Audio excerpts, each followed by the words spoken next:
She pressed a dish towel into my hands and said, "The kitchen needs cleaning and the guests arrive in 10 minutes. Chop chop." Then she walked away without looking at my face. She had no idea she had just said that to her mother-in-law, and she had no idea that in less than 3 hours, everything she had built on lies would collapse right there in the dining room I had paid for. My name is Margaret. I am 64 years old. I taught middle school English for 31 years, raised my son alone after his father passed, and I have never in my life been the kind of woman who causes a scene. My mother raised me to be patient, to be gracious, to assume the best of people, until they showed you otherwise. I believed in that for a long time. I still believe in patience, but I learned that night that patience without a voice is just suffering with better posture. Let me go back to the beginning, because the dish towel was not where this story started. It started 8 months earlier, when my son Ryan called me on a Sunday evening, and the happiness in his voice was so clear and so full that I sat down on the kitchen chair before he even finished his sentence. He had met someone. Her name was Vanessa. He said she was smart, driven, the kind of woman who knew what she wanted out of life. He laughed when he said it, a little nervous, a little proud. I asked him if she made him happy. He said, "Mom, I haven't felt like this in years." That was enough for me. That was everything. I asked when I could meet her. He said soon.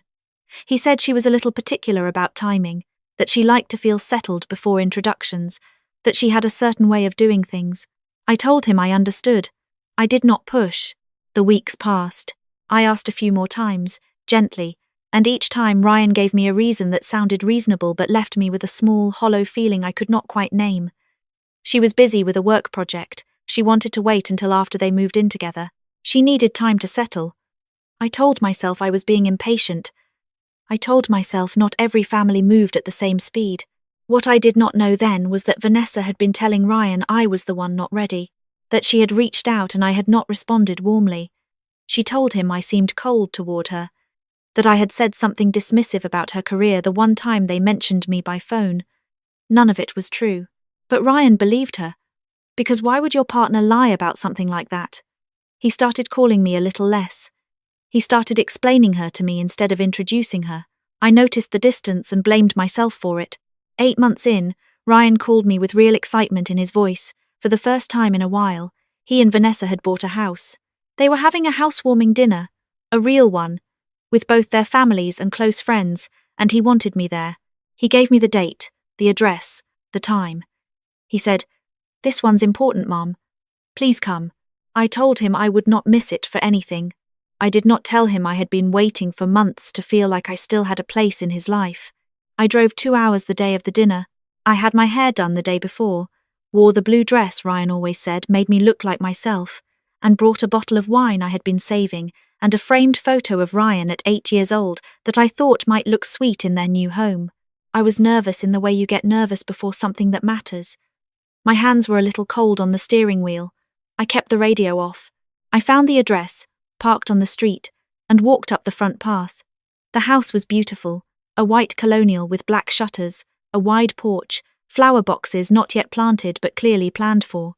I recognized the neighborhood from the pictures Ryan had sent. It was exactly what he had described. I knocked. No one answered. I could hear voices inside, music, the sound of a gathering already underway. The front door was slightly open, so I pushed it gently and stepped in. The entryway opened into a large living room already full of people, well-dressed, laughing, drinks in hand. I did not recognize anyone. I looked around for Ryan and did not see him. What I saw was a woman moving through the room with the particular confidence of someone who owned the space. She was tall, beautiful, early 30s, wearing a deep green dress. Her hair was perfect. She was directing things, pointing a caterer toward the kitchen, adjusting a centerpiece, touching a guest's arm as she passed. She was clearly the host. She was clearly Vanessa. She looked over the room and her eyes landed on me. I smiled. I expected recognition. I expected her to cross the room and introduce herself. Instead, her expression did what I can only describe as organizing itself. She looked at me, the way you look at a problem to be solved quickly. She walked toward me, but not the way you walk toward someone you've been waiting to meet. She stopped a foot away and looked at the bag I was carrying. "Are you with the catering company or the cleaning service?" she asked. I blinked. "I'm sorry?" We're behind schedule. She turned and gestured toward the kitchen. The kitchen needs a full wipe down before the appetizers go out, and someone needs to replate the charcuterie. Can you handle that? I stood very still. I thought about how Ryan's voice had sounded on the phone when he asked me to come. I thought about the dress and the wine and the 2-hour drive. I thought about the 8 months of being kept at a careful distance. She was already holding a dish towel out to me. Chop, chop, she said. Guests are still arriving. I took the towel. I do not know exactly why. Shock, maybe. The complete unreality of the moment. She had already turned away before I registered what had just happened. I stood in the entryway of my son's house, holding a dish towel, while Vanessa glided back toward her guests. I set the towel on the entryway table. I straightened my dress, and I walked into the living room.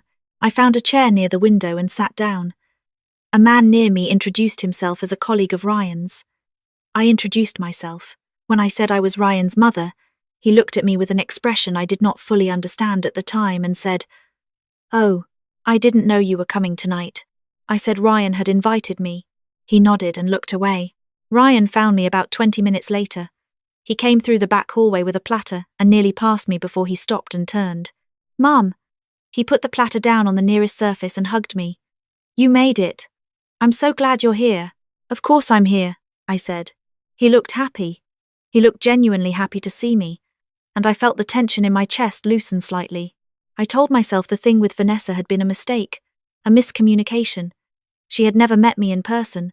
Ryan had described her as someone who ran a tight ship. Maybe she simply had not connected the dots. He took me around and introduced me to a few of his friends. Then he said he needed to check on things in the kitchen and asked me to help myself to food and find someone to talk to. He kissed my cheek and disappeared again. I helped myself to a glass of water and stood near the dining room doorway. That was when I saw the table arrangement. The dining table seated 12. Each place was set carefully name cards in small silver holders. I found Ryan's card near the head. I found one that said Vanessa. I looked for my name and walked slowly around the table to find it. It was not there. I walked around again. Still nothing. I checked the side table by the window where a few extra chairs had been placed with smaller plates, clearly for overflow. My name was not there either. I asked one of the caterers if there was another seating area.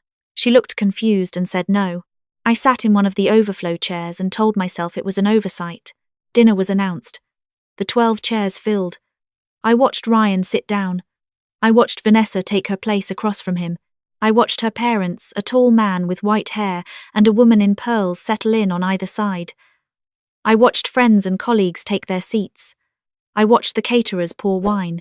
I carried my small overflow plate to the side table and sat alone next to a decorative plant. No one said anything. Or rather, a few people glanced at me and looked away. Ryan looked up once from across the room, and something shifted in his face. He started to rise from his chair, but Vanessa put her hand on his arm and said something quietly, and he sat back down. I ate what was on my plate. I kept my expression neutral. My mother always said that dignity was not about what happened to you, but about how you held yourself through it. I thought about her a lot during that dinner. After the main course, I excused myself and found the bathroom down the hall. I needed a moment. I needed to breathe without anyone watching me manage it. The bathroom was off a short hallway, and as I came back out, I nearly walked into Vanessa's mother, who was coming from the direction of the master bedroom. She startled slightly. I apologized. She looked at me and said, very precisely, "You're the mother, aren't you?" It was not a question. "Yes," I said.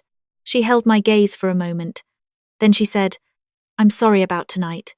And she walked past me, back toward the dining room. I stood in the hallway for a moment. Then I walked toward the kitchen. Because I needed water, and because I needed to not stand still in that hallway any longer. That was when I saw the folder. It was sitting on the kitchen counter, slightly open, one corner of a page sticking out. The page had my name on it. Not just my name printed on what looked like a bank statement. My name, and an account number I recognized. I stood very still. I looked toward the kitchen door. No one was there. I opened the folder. Inside were 3 documents. The first was a copy of a wire transfer, my money, from my savings account, in the amount of $42,000, transferred 8 months ago into an account in Ryan's name. I knew about that transfer. It was the down payment I had given Ryan when he said he'd found a house he loved. He had asked if I could help, and I had said yes without hesitating, because that is what you do when your child needs you, and you have the means. The second document was a loan agreement typed, dated 2 weeks after the transfer, signed with my name. A loan agreement that said I had lent Ryan $42,000 at 4% interest, repayable over 10 years, with a clause that said the loan would convert to a lien on the property if not repaid within the first year. I had never signed that document. I had never seen it before.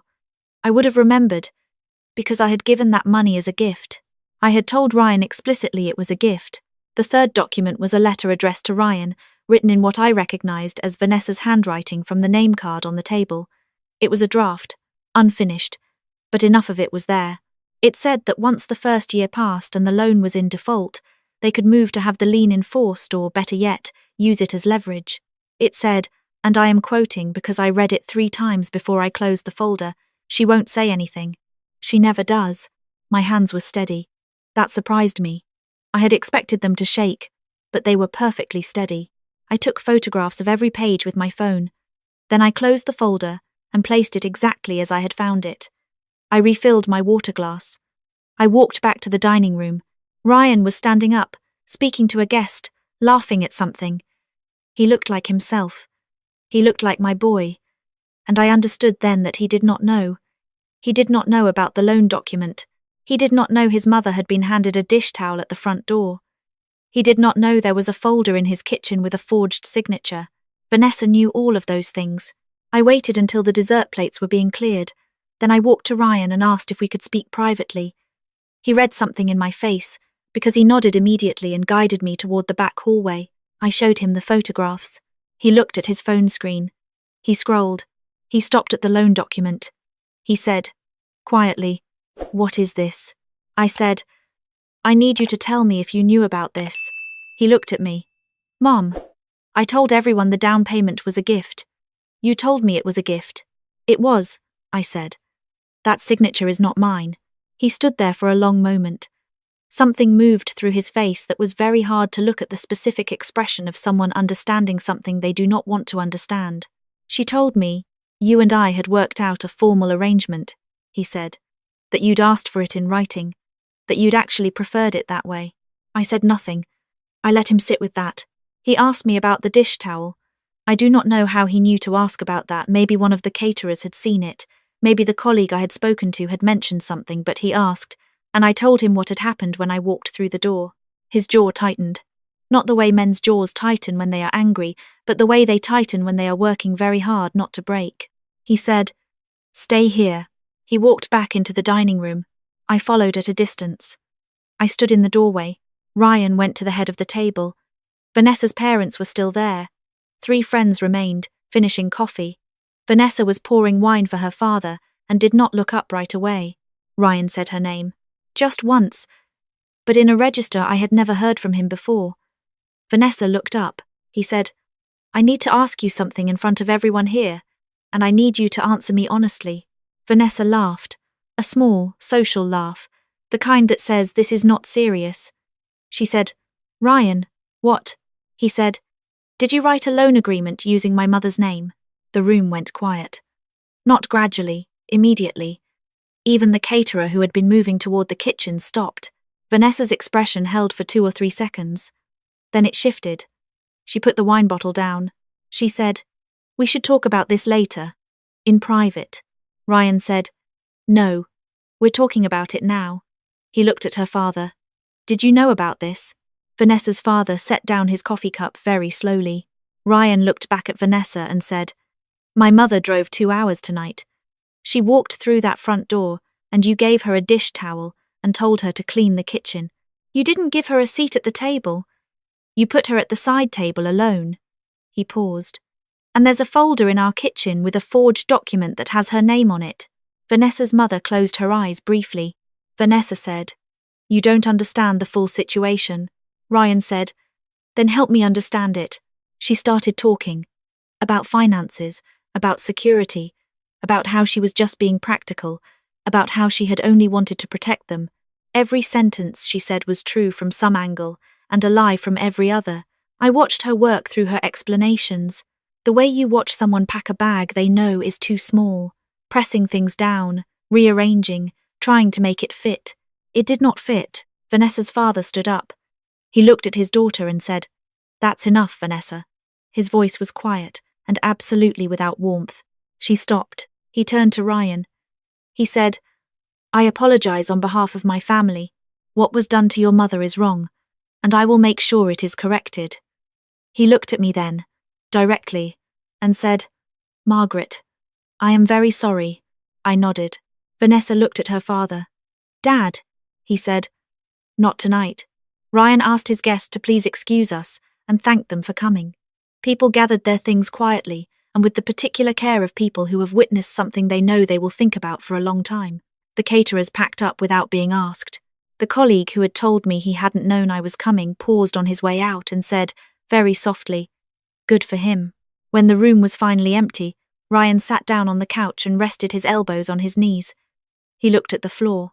He looked like someone who has had the floor shift under them and is waiting to find out how stable the new ground is. I sat next to him.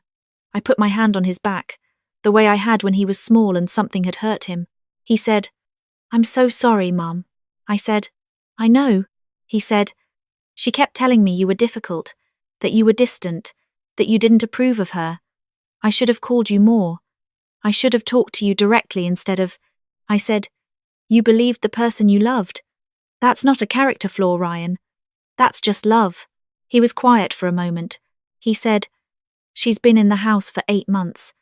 Everything I thought I knew about how we got here," he stopped. "The down payment. Mom, I genuinely believed you had asked for a formal arrangement. I was going to start repaying it in the spring." I told him I believed him. Because I did. We sat together in the dining room of that house for a while. The candles on the table had burned low. The wine glasses still held their rings. Through the front window, the porch light was on, and the street outside was quiet and ordinary in the way streets are after something extraordinary has happened inside. Vanessa came back into the room eventually. She had been crying, and she looked younger without the composure. She looked, honestly, frightened. She sat in the chair across from us and said she hadn't meant for it to go this far, that she'd only wanted security, that she loved Ryan. Ryan listened. He let her finish. Then he said, very quietly, "You forged my mother's name on a legal document. You kept her out of our lives for 8 months, using things you made up. You handed her a dish towel when she walked into her own son's home." He paused. "I don't know what love means to you, but that's not what it means to me." Vanessa asked if they could try counseling. She asked if they could talk to someone together. She said she would return the money, that they would tear up the document, that she would make it right. Ryan said, "You'll return the money. That part is not optional, but I need you to understand that we are not okay right now, and I don't know if we can be." She started to cry again. Ryan did not move toward her. He did not move away. He just sat beside me and waited for her to stop. Her parents came back that night. Her father sat with Ryan for almost an hour in the kitchen, while her mother sat with Vanessa in the living room, and I sat alone on the back porch with a cup of tea someone had made without me asking. The air was cool and smelled like late autumn, that particular smell of things getting ready to go quiet. I thought about the last 8 months. I thought about all the Sundays I had called and kept the conversation light because I did not want to press. I thought about how loneliness can make you doubt your own instincts. Vanessa's father came out to the porch before he left. He stood beside me and looked at the yard for a moment.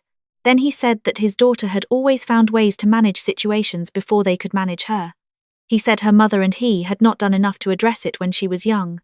He said he was sorry for that in a way that sounded like he had been carrying it for a while. I thanked him for what he had said inside. He nodded. He went back in. The legal part came later. Ryan hired a document examiner who confirmed the signature on the loan agreement was not mine. Vanessa transferred the $42,000 back to my account within 3 weeks. The document was destroyed in the presence of both their attorneys.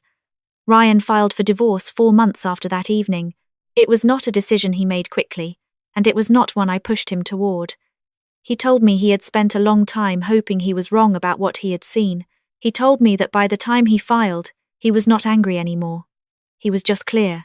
I told him that was the healthiest thing he could be. He comes to see me most Sundays now.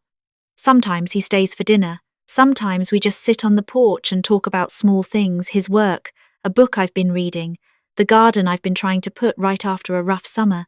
He looks like himself again. Maybe a little older, a little quieter, but like himself. I think about that evening sometimes.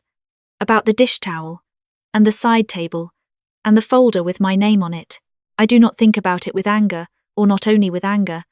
I think about it with a kind of clarity I did not have before. About how much I had excused because I did not want to make things harder for Ryan. About how patience without a voice is not virtue. It's just waiting for someone else to decide what your life looks like. The night it all came out, when Ryan walked into that dining room and said her name in that particular voice, I thought I might cry. I did not. I stood in that doorway in my blue dress, and I watched my son choose clearly and without hesitation. And I understood that I had not failed him, that all those years of teaching him to tell the truth and to stand in rooms where the truth was uncomfortable and to say hard things with a steady voice, all of that had actually taken. That was the thing she had no idea about when she handed me that dish towel. She did not know who I was. But more than that, she did not know who she had raised. The house sold in the spring. Ryan said he did not want to stay in a place that felt like it belonged to a version of his life he was finished with. I understood. He found a smaller apartment, closer to his office, with a guest room he has already asked me to use whenever I want. I visited last month and he made dinner pasta, nothing fancy, but he got the sauce right, which I had been trying to teach him for years. We sat at his small table and talked for 3 hours. He laughed at something I said, and it sounded exactly the way it sounded when he was 12, that same unguarded laugh, and I thought, there you are. There is my boy. I drove home that night with the windows cracked and the radio on, and I was not nervous. My hands were warm on the wheel the whole way home.